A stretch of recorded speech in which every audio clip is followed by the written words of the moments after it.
Welcome to the stage from TCU, Coach Sonny Dykes. Coach, welcome back, and we'll start with an opening statement. Yeah, thank you. I'm really excited to be here again. I want to thank the media for being here and for covering the Big 12. And I'm really excited about what's going on in our conference right now. Also, a little bit sad. Just wanted to touch on the fact that Chuck Carlton's not here with us. Chuck was always did a tremendous job covering the Big 12 from the Dallas Morning News, and really sad that he's not here with us. And wish he was, but certainly appreciate what he meant to the league and enjoyed his coverage over the years, and just wanted to say that. So again, glad to be here, man. This is, to me, it's a signal that football season is right around the corner. It's a very exciting time of the year. We're blessed to be in the Big 12 and in this tremendous facility. We're blessed to be in a conference that I think has proven to be one of the top conferences in college football. You go and you look at the parity in the league last year. To me, it was unrivaled. I think that there's not very many leagues when any team in the league can beat the best 2 or 3 teams, and that certainly is the possibility in the Big 12 week in and week out. And so I think it makes this league incredibly unique and incredibly different. There's obviously some changes happening with Texas and Oklahoma exiting the league, but we welcome some really good, capable members that I think are going to make the league better. The 4 teams coming in have had a great history of success. I have tremendous respect for all those coaches at those institutions and the commitment of those institutions to preparing them, those schools to go and compete in the Big 12. And the resources those institutions can provide are going to allow those teams to be really successful. They all have a great recruiting footprint, and they all have the things that you have to have in order to have a strong football program. So excited about adding those teams. I just want to shout out to Brett Yormark and the leadership in the Big 12. I truly believe we have the best conference commissioner in college athletics. I think his vision is unparalleled. I love the confidence that he brings to the league. I think he's got a great understanding of how to position the Big 12 to be incredibly successful moving forward. And so couldn't be any more confident in a commissioner than I am with Brett, and appreciate what he's done for the league so far. And I know he's just getting started. So excited about that, and feel really strong about the future of the Big 12 and our role in it. Last year was a fun season for TCU football. We came last year and didn't have very high expectations. I think we were picked 7th in the preseason poll, and I probably would have picked us lower, honestly, than I think the media did, just based on what was coming back and the coaching change and all the stuff that transpired.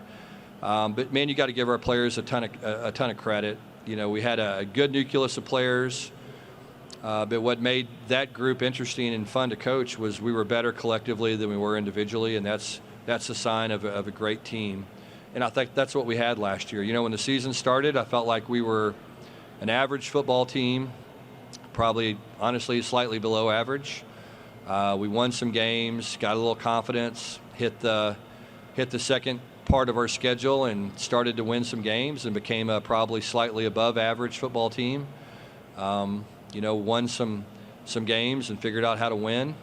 Became a probably good football team, and I think at times last year we were a great football team, and it was a fun ride to go on. Those players, their level of commitment and their respect for each other was really just fun to be a part of, and it was a hell of a ride and something I'll never forget. But at the same time, we got to move forward. What happened last year is certainly not going to have any bearing on what's going to happen this year. So a big challenge for us. I think that we got a lot of eyeballs on us as we move forward, and that's what you want. You want to have high expectations for your program. You want people to pay attention. I think, everybody has slogans for their program, and I think, when you think about TCU football, our deal is we try to be, all steak and no sizzle. And I think that's kind of what we want. We want to fly under the radar a little bit. And I think it's a role that we relish, and we want to overperform and underpromise. And so that's kind of our mentality in our program. Let me just say this, too. I think a big part of TCU's success, before I got here, and certainly now, under Coach Patterson in the past, was our leadership. I think we have tremendous leadership from the top down. Victor Boschini, our chancellor's outstanding. He provides all the resources that we need. Again, I feel like I've got the best chancellor in college football, the best athletic director in Jeremiah Donati, and I think we're a great team. I think we share a vision for what we want TCU's program to look like, and they certainly provide the resources that we need to compete at the very highest level. So I'm blessed and fortunate to be here and excited about this season. Thank you, Coach. Now we'll open it up for questions. If you wish to ask a question, please raise your hand. We'll get a microphone to you. Please make sure to state your name and affiliation. We'll go to far left. Actually, straight ahead center. Hey, Coach. Colin Wilson with the Action Network. Last year, you had one of the most explosive offenses in the nation, about 27 seconds per play. Now Kendall Briles comes in, ran a much faster offense for Arkansas at 23 seconds. Are there any high-level wrinkles we'll see with TCU offense? Yeah, we did. We lost some really good football players. I mean, you look, Max Duggan finished second in the Heisman Trophy. We had 3 wide receivers drafted. We had an offensive lineman, Steve Avila, drafted in the second round. So we lost some significant weapons. The thing I love, though, is the guys that we have coming back. I think it all begins with your offensive line. I'm really excited about, both of our tackles that are coming back. I mean, to me, that's where it all begins up front. Kendall coming in, I think he shares the same vision I do. I think we come from the same place as far as our football background in a lot of ways. He wants to run the ball. He wants to be a physical offense that runs the football. And I think that's what I want to be as well. I think we saw the value in having a tough, physical, hard-nosed run game last year, and the success we had up front, and the success Kendra Miller had, and Max running the ball. All those things were important to us, having the success that we had. And Kendall shares that same philosophy. I think that the offense will look pretty similar, but it truly comes from a different place. I mean, Garrett was more of a traditional air raid guy and had, pretty air raid heavy or air raid centric concepts. Kendall's got a lot of the same things, but probably a little bit more wrinkles maybe than we've had in the past. As you said, has a history of playing very fast. Our pace of play will be determined by, figuring out ways to win football games. And sometimes going slow and protecting our defense is the way to go to give ourselves the best chance to win. Sometimes you have to make those adjustments. I mean, you look at Texas last year, we go into that game, 2 high-powered offenses, and it's 3-0 at halftime. And so you've got to adapt as you get into those games, and you have to do what it takes to win games. And Kendall shares that philosophy just like I do. And so excited about getting him hired. I think he's a tremendous leader. I think he provides a lot of confidence to that group. I think our players really believe in him. I think they really like the system that we're running, and he certainly has a lot of experience, calling it. So excited to see what it looks like. And the big challenge is always to get the pieces to fit together. And I really like the pieces that we have. We've got some really high-quality young players that I think have a chance to step up. Also, some very high-quality transfers as well. And man, that's what makes it fun, is seeing that stuff come together. You could see it, the beginning of it happening in the spring, and certainly needs to carry over to the fall. But really optimistic about that group that we have offensively. We'll go to center right. Hey, Coach. My name is Mitch Lucas. I'm from the Kilgore News Herald and from thefootballbeat.com. Just wanted to ask you, first of all, congratulations on last year. I know it's last year. Yep. You talked a little bit about flying under the radar. I know you guys are now kind of the standard bearer. 2 parts. Will it be difficult to keep the guys grounded after such a great year. And talk a little bit, if you would, about you talked about Kendall. Talk a little bit, if you would, about replacing not only Max, but replacing a guy like Deuce Vaughn. Yeah, I think Kendra Miller, but yes. I think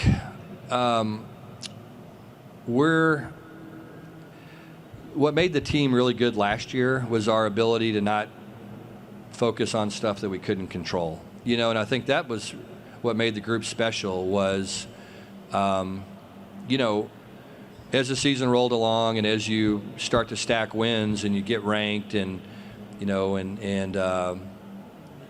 one ever said, we're 4-0 and we're ranked, or we're 5-0 and we're this, or we're leading the Big 12, or we're this in the college football playoff. I mean, our players really did a remarkable job of just focusing on trying to get better every day. And it's a cliche, and I've coached teams in the past that probably haven't done a very good job of focusing on those things, that have focused on the external stuff too much instead of, hey, going out and just getting better and improving. And, man, last year's team is really special that way. We never heard one conversation about the college football playoff rankings. I mean, truly, we never had one as a coaching staff.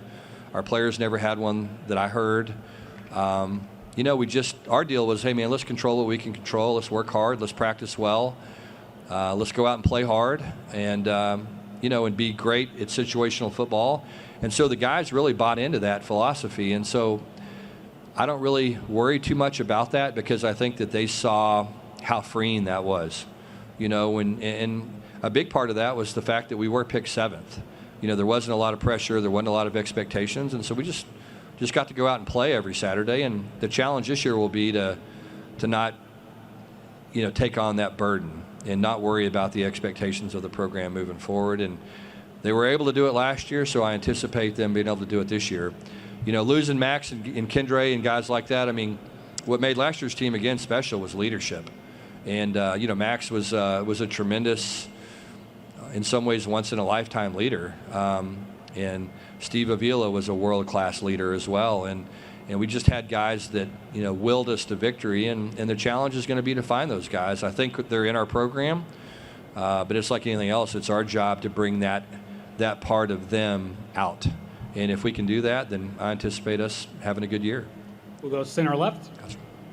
Hey, Coach. John J. from CBS Sports. How you doing? Good, man. What's up? Yeah. So, you mentioned a little bit, but can you take us a little bit through the process of identifying Kendall Briles as your next offensive coordinator and just identifying him as a coach, but also the due diligence maybe that you did beforehand? Yeah. A couple of things. You go back and you look at kind of what happened at Baylor. I was a young head coach when those things were happening, and so I followed it. I'd worked with Art prior at Texas Tech as an assistant and knew him a long time as a high school coach. And so, the thing that I always try to do is learn from situations. And so when all that happened at Baylor, the thing I tried to do is okay, let's make sure that this never happens in my program. And how can I go about doing that? How can I learn from mistakes that were made? And I think that we all want to do that. And I think that colleges across the board, whether it's Title IX, reporting, everything has gotten better because of what occurred there. And so I did a lot of homework in that. I talked to a lot of people that were directly involved in that situation to learn from it, and that was a number of years ago.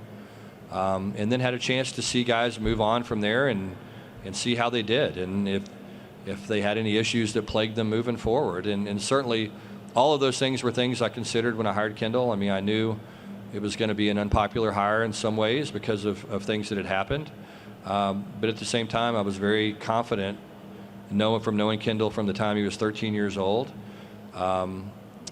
And just talking to people that were directly involved in that situation. So, there was a tremendous amount of due diligence. A number of years ago, when I was at SMU, I did a lot of due diligence as well, talked to a lot of people that were directly involved at Baylor and saw it and tried to learn from those mistakes. And then obviously, as we got down the road hiring him.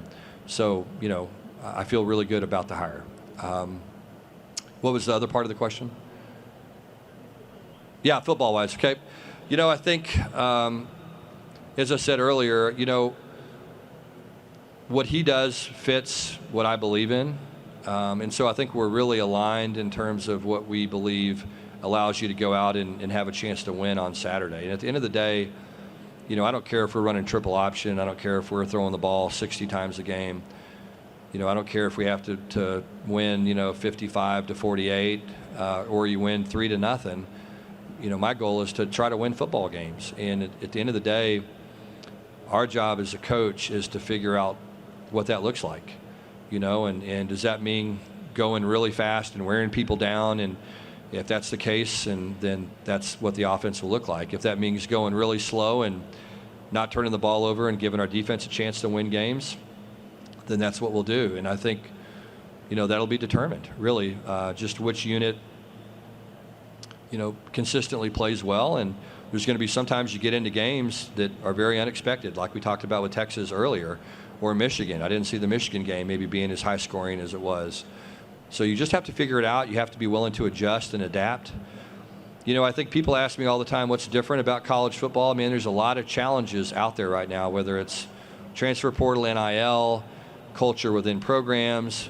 You look around the profession 4 or 5 years ago, some of the top coaches, most respected coaches in all of college football aren't coaching anymore because of different reasons, scandals in their program. And so what you have to do, man, you got to be willing to adapt and adjust every day. And we had a good year last year, and all we've done is talk about how are we going to change. We're not going to just sit here and say we're going to keep doing things the way we've always done them. We're going to adapt, and we want to try to get ahead of the curve. We want to try to be as innovative as we possibly can. Any change that occurs in college football, we want to try to figure out how to make it work for us and give us an advantage.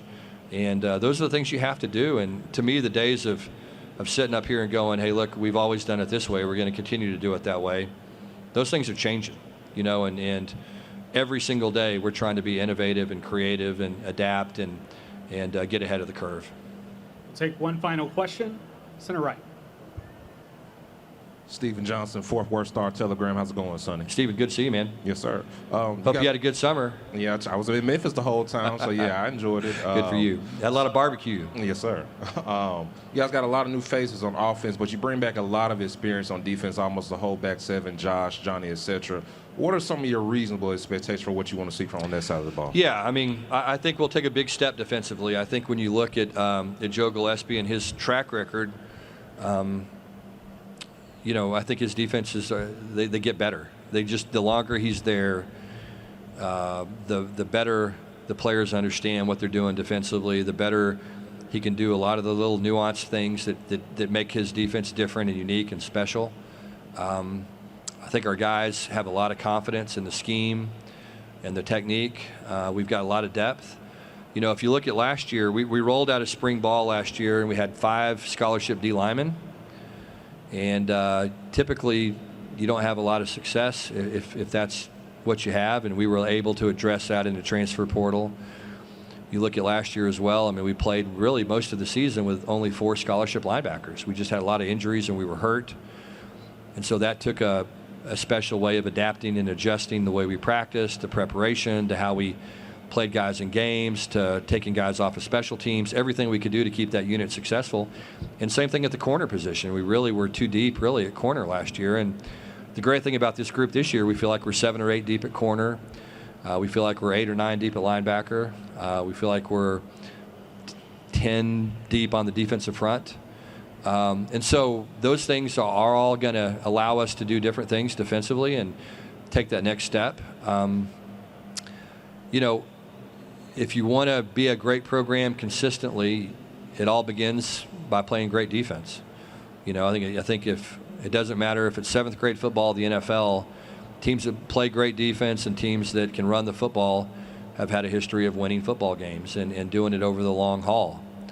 I've been places where maybe our team wasn't built that way, and we've had to outscore people, which, can be a little bit tedious. And so, my hope is this year we take a big step defensively, like I think we will. We have a lot of speed. You name some guys that have played a lot of football, And, the group can run. The group is physical. I think they're good tacklers. They're good at fundamentals. They communicate well. All the things that good defenses do, we have the makings of getting there. And my hope is, sooner than later, we become a dominant defensive football team. And like I said, it certainly makes my life a lot easier when that happens. Thank you, Coach. Okay, appreciate you guys. Thank you.